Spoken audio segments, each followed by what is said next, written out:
18 ఏళ్లుగా సీఎస్కేకు సేవలు అందించిన స్టీఫెన్ ఫ్లెమింగ్ హెడ్ కోచ్ పదవికి గుడ్ బై చెప్పారు. ఆయన స్థానంలో భారత మాజీ క్రికెటర్ హేమంత్ బదాని పేరు కూడా ప్రధానంగా వినిపిస్తోంది. Chennai Super Kings coaching staff లో భారీ మార్పులకు మేనేజ్మెంట్ సిద్ధమవుతోంది. ఐపీఎల్ చరిత్రలోనే అత్యంత విజయవంతమైన జట్టుగా పేరొందిన చెన్నై సూపర్ కింగ్స్ మేనేజ్మెంట్ లో ఒక యుగం ముగిసింది. గత 18 సంవత్సరాలుగా ఆ జట్టుతో విడదీయరాని బంధాన్ని కలిగి ఉన్న హెడ్ కోచ్ స్టీఫెన్ ఫ్లెమింగ్ ఎట్టకేలకు సీఎస్కేకు గుడ్ బై చెప్పారు. ఐపీఎల్ ప్రారంభం సీజన్ అయిన 2008లో ఫ్లెమింగ్ ఒక ఆటగాడిగా చెన్నై జట్టు తరపున బరిలోకి దిగాడు. ఆ తర్వాత 2009లో సీజన్ నుంచి ఆయన జట్టు ప్రధాన కోచ్గా బాధ్యతలు స్వీకరించారు.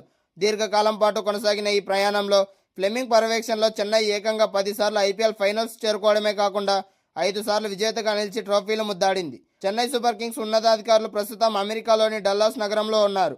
అక్కడ ప్రస్తుతం మేజర్ లీగ్ క్రికెట్ మ్యాచ్లు జరుగుతున్నాయి. 2023లో 5వ ఛాంపియన్గా నిలిచిన తర్వాత ఆ తర్వాతి సీజన్లలో సీఎస్కే కనీసం ప్లే ఆఫ్స్ కూడా అర్హత సాధించలేదు. ఈ నేపథ్యంలో జట్టు ప్రదర్శనపై తీవ్ర అసంతృప్తిలో ఉన్న యాజమాన్యం గత సీజన్లో వైఫల్య సమీక్షను నిర్వహించడంతో పాటు భవిష్యత్తు ప్రణాళికను సిద్ధం చేస్తోంది. కేవలం హెడ్ కోచ్ మాత్రమే కాకుండా జట్టులోని మొత్తం కోచింగ్ స్టాఫ్ను సమూలంగా మార్చేందుకు యాజమాన్యం గట్టిగా ప్లాన్ చేస్తోంది. స్టీఫెన్ ఫ్లెమింగ్ తప్పుకోవడంతో చెన్నై సూపర్ కింగ్స్ ఫ్రాంచైజీలో ఒక సువర్ణ అధ్యాయం ముగిసింది. ఇప్పుడు రాబోయే కొత్త కోచ్ ఎవరైనా సరే వారి ముందున్న అతిపెద్ద సవాల్ ఒక్కటే, నిలకడలేమితో సతమతమవుతున్న చెన్నై సూపర్ కింగ్స్ జట్టును మళ్లీ పూర్వ వైభవానికి తీసుకెళ్లడం, పసుపు సైన్యాన్ని విజయపదంలో నడిపించడం. మరి ఈసారి గురు బాధ్యతను యాజమాన్యం ఎవరికి అప్పగిస్తుందో చూడాలి. ఐపీఎల్ చరిత్రలోనే అత్యంత విజయవంతమైన ఫ్రాంచైజీ చెన్నై సూపర్ కింగ్స్ ఊహించని నిర్ణయంతో క్రికెట్ ప్రపంచాన్ని షాక్కు గురిచేసింది. గత 18 ఏళ్లుగా జట్టుకు వెన్నెముకలా నిలిచిన హెడ్ కోచ్ స్టీఫెన్ ఫ్లెమింగ్ పై యాజమాన్యం వేటు వేసింది. వరుస వైఫల్యాల నేపథ్యంలో సరికొత్త వ్యూహాలతో జట్టును ప్రక్షాళన చేసేందుకు సీఎస్కే సిద్ధమవుతుండడంతో ఇప్పుడు కొత్త కోచ్ ఎవరనే ఉత్కంఠ రేగుతోంది. చెన్నై సూపర్ కింగ్స్ విజయాల్లో స్టీఫెన్ ఫ్లెమింగ్ పాత్ర సామాన్యమైనది కాదు. ఎంఎస్ ధోనితో కలిసి 18 ఏళ్ల పాటు పసుపు జెండాను ఐపీఎల్ వేదికలపై రెపరెపలాడించిన ఘనత అతడిది. స్టీఫెన్ ఫ్లెమింగ్ పర్యవేక్షణలో చెన్నై జట్టు 5 సార్లు ఐపీఎల్ టైటిళ్లను ముద్దాడింది. అయితే ఎంతటి చరిత్ర ఉన్నప్పటికీ వర్తమానంలో ఫలితాలు రానప్పుడు మార్పులు తప్పవని సీఎస్కే యాజమాన్యం నిరూపించింది. గత 3 సీజన్లుగా చెన్నై సూపర్ కింగ్స్ కనీసం ప్లే ఆఫ్స్ దశ కూడా చేరుకోలేకపోయింది. ఆధునిక టీ20 క్రికెట్ శరవేగంగా మారుతోంది. సరికొత్త పద్ధతులు, డేటా విశ్లేషణలు, దూకుడు వ్యూహాలతో ప్రత్యర్థి జట్లు దూసుకుపోతుంటే చెన్నై పాత చింతకాయ పచ్చడి వ్యూహాలతోనే బరిలోకి దిగుతుందనే విమర్శలు వ్యక్తమవుతున్నాయి. ఫ్లెమింగ్ వద్ద ఆధునిక క్రికెట్కు తగ్గ సరికొత్త ఆలోచనలు లేవని భావించిన యాజమాన్యం భవిష్యత్తును దృష్టిలో ఉంచుకుని ఈ కఠిన నిర్ణయం తీసుకుంది. ఫ్లెమింగ్ వెళ్లిపోవడంతో ఖాళీ అయిన ఈ స్థానాన్ని అధిరోహించడానికి పలువురు దిగ్గజాలు అలాగే యువ క్రికెటర్ల పేర్లు ప్రముఖంగా వినిపిస్తున్నాయి. ప్రస్తుతం సోషల్ మీడియాలో ఈ 5 పేర్లనే జోరుగా చర్చ నడుస్తోంది. నెంబర్ 1 మహేంద్ర సింగ్ ధోని. క్రికెట్ అభిమానుల గుండెల్లో సీఎస్కే అంటే ధోని, ధోని అంటేనే సీఎస్కే. ఇన్నాళ్ళు మైదానంలో ఆటగాడికే కెప్టెన్గా ఉంటూనే తెర వెనుక కోచ్ బాధ్యతలను కూడా ధోనినే చూసుకున్నాడు. ఇప్పుడు అధికారికంగా హెడ్ కోచ్ పదవికి ధోనికి అప్పగిస్తే అంతకంటే పర్ఫెక్ట్ ఛాయిస్ మరొకటి ఉండదని అభిమానులు భావిస్తున్నారు. యాజమాన్యం కూడా మొదట ధోని అభిప్రాయాన్ని తీసుకుంటుంది. నెంబర్ 2 రాహుల్ ద్రావిడ్. భారత జట్టుకు ప్రతిష్టాత్మక టీ20 ప్రపంచ కప్ను అందించిన ది వాల్ రాహుల్ ద్రావిడ్ పేరు కూడా ఈ రేసులో బలంగా వినిపిస్తోంది. ప్రణాళికాబద్ధమైన వ్యూహాలు, యువ ఆటగాళ్లను తీర్చిదిద్దడం, డేటా ఆధారిత విశ్లేషణలో ద్రావిడ్ దిట్ట. ద్రావిడ్ కనుక కోచ్గా వస్తే చెన్నై జట్టుకు సరికొత్త ఊపు రావడం ఖాయంగా కనిపిస్తోంది. నెంబర్ 3 రవిచంద్రన్ అశ్విన్. ఇది కొంతమందికి ఆశ్చర్యం కలిగించవచ్చు, కానీ స్పిన్ దిగ్గజం అశ్విన్ కూడా ఈ జాబితాలో ఉన్నాడు. చెన్నై మాజీ ఆటగాడు అశ్విన్కు ఐపీఎల్లో కెప్టెన్సీ చేసిన అనుభవంతో పాటు ఆధునిక క్రికెట్పై అద్భుతమైన పట్టు ఉంది. భవిష్యత్తును దృష్టిలో ఉంచుకుని సుదీర్ఘ కాలం పాటు జట్టును నడిపించేందుకు అశ్విన్కు సరైన ప్రత్యామ్నాయం కాగలడు. నెంబర్ 4 దినేష్ కార్తిక్. తమిళనాడుకు చెందిన మాజీ వికెట్ కీపర్ దినేష్ కార్తిక్ పేరు కూడా పరిశీలనలో ఉంది. ఆర్సీబీ మెంటర్గా పనిచేసిన అనుభవం ఇతనికి ఉంది. స్థానిక క్రికెటర్ కావడం వల్ల తమిళ అభిమానుల్లో బంధాన్ని మరింత బలోపేతం చేసేందుకు కార్తిక్ పేరును పరిశీలిస్తున్నట్లు సమాచారం. నెంబర్ 5 హేమంత్ బదాని. ఢిల్లీ క్యాపిటల్స్ మాజీ కోచ్, మాజీ క్రికెటర్ హేమంత్ బదాని పేరు కూడా ప్రచారంలో వస్తోంది. అయితే గతంలో బదాని చేసిన కొన్ని వాక్యాలు ఇప్పుడు సోషల్ మీడియాలో వైరల్ అవుతున్నాయి. ఫ్లెమింగ్ అంత గొప్ప కోచ్ అయితే సీఎస్కే కాకుండా వేరే ఏ జట్టును ఎందుకు గెలిపించలేకపోయాడు? చెన్నై గెలుపుకు అసలు కారణం ధోనినే అని అప్పట్లో బదాని అనడం విశేషం. టెస్ట్ క్రికెట్ పుట్టి 142 ఏళ్ళు అవుతుంది. కానీ ఇన్ని దశాబ్దాలు అవుతున్న ఒక్క మహిళల టెస్ట్ మ్యాచ్ కూడా ఇప్పటి వరకు క్రికెట్ దేవాలయంగా చెప్పుకునే ఇంగ్లాండ్లోని లార్డ్స్ మైదానంలో జరగలేదు. అలాంటిది ఫస్ట్ టైం చరిత్ర నియమాలను తిరగరాస్తూ లార్డ్స్ మైదానంలో ఇంగ్లాండ్ ఇండియా మహిళల జట్ల మధ్య తొలి మహిళా క్రికెట్ మ్యాచ్ జరిగింది. ఈ క్రికెట్ మ్యాచ్లో భారత మహిళల జట్టు నెక్స్ట్ లెవెల్ పర్ఫార్మెన్స్తో రఫ్ ఆడించారు.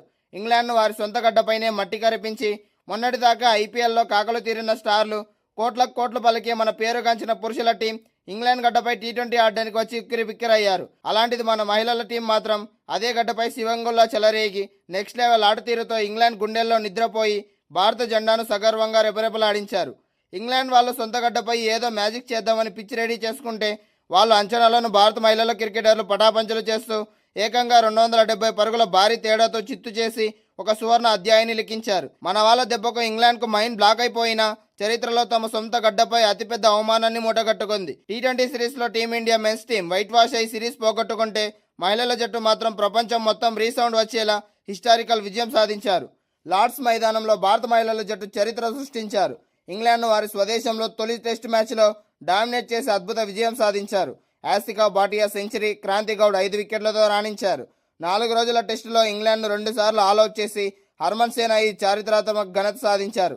క్రికెట్ మక్కాగా పిలిచే లార్డ్స్ మైదానంలో భారత మహిళల జట్టు కొత్త చరిత్ర లెక్కించింది. హౌస్ ఆఫ్ క్రికెట్గా పిలిచే ఈ గ్రౌండ్లో జరిగిన తొలి టెస్ట్ మ్యాచ్లో విజయం సాధించింది. ఇంగ్లాండ్లో ఓడించడం పెద్ద విషయం అయితే అది లార్డ్స్ లాంటి ప్రతిష్టాత్మక గ్రౌండ్లోనూ, అందులోనూ ఒక టెస్ట్ మ్యాచ్ ఇంగ్లాండ్ను పూర్తిగా డామినేట్ చేస్తూ హర్మన్ సేన ఈ అద్భుత విజయం సాధించింది. పైగా మరో ఆసక్తికర అంశం ఏంటంటే ఈ ఏకైక టెస్ట్ మ్యాచ్ కేవలం 4 రోజులు మాత్రమే నిర్వహించారు. ఈ 4 రోజుల్లోనే ఇంగ్లాండ్ను 2 సార్లు ఆల్అవుట్ చేసి అద్భుతంగా బ్యాటింగ్ చేసి టీమిండియా సరికొత్త హిస్టరీ రీక్రియేట్ చేసింది. ఈ మ్యాచ్లో తొలుత బ్యాటింగ్ చేసిన టీమిండియా ఇన్నింగ్స్ 285 పరుగులు చేసి ఆల్అవుట్ అయింది. వైస్ కెప్టెన్ హర్మన్ ప్రీత్ కౌర్ అలాగే స్మృతి మందన చాలా బాగా ఆడారు. అలాగే ఓపెనర్ స్మృతి మందన 83 పరుగులతో అదరగొట్టింది. లార్డ్స్లో టెస్ట్ సెంచరీ చేసిన తొలి మహిళా క్రికెటర్గా కేవలం 17 పరుగుల దూరంలో ఆగిపోయింది. మందనాతో పాటు హర్మన్ ప్రీత్ కౌర్ 58, అలాగే దీప్తి శర్మ 57 పరుగులు చేసి రాణించారు. ఇక తొలి ఇన్నింగ్స్ కు దిగిన డెబ్యూ బౌలర్ క్రాంతి గౌడ్ ఊహించని షాక్ ఇచ్చింది.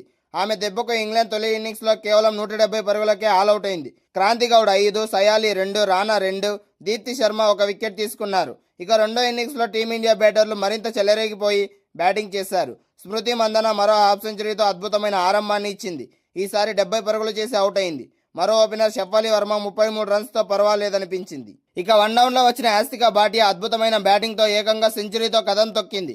158 బంతుల్లో 14 ఫోర్లతో 113 పరుగులు చేసి ప్రతిష్టాత్మక లార్డ్స్ మైదానంలో టెస్టు సెంచరీ చేసిన తొలి మహిళా క్రికెటర్గా తన పేరు లిఖించుకుంది. అలాగే ఇది తనకు కూడా తొలి టెస్ట్ సెంచరీ కావడం విశేషం. అలాగే చివర్లో రిచా ఘోష్ హాఫ్ సెంచరీతో రాణించింది. మొత్తంగా టీమిండియా 7 వికెట్ల నష్టానికి 341 పరుగులు చేసి రెండో ఇన్నింగ్స్ 3వ రోజు ఆట చివరి సెషన్లో డిక్లేర్ చేసింది. ఇక 457 పరుగుల భారీ లక్ష్యంతో బరిలోకి దిగిన ఇంగ్లాండ్ను మరోసారి మన స్పిన్నర్లు తిప్పేయడంతో అద్భుత విజయం సొంతమైంది. 4వ ఇన్నింగ్స్లో ఇంగ్లాండ్ 186 పరుగులకు ఆల్అవుట్ అయింది. దీంతో టీమిండియా ఏకంగా 270 పరుగుల తేడాతో ఈ ఏకైక టెస్ట్ గెలిచి చరిత్ర సృష్టించింది.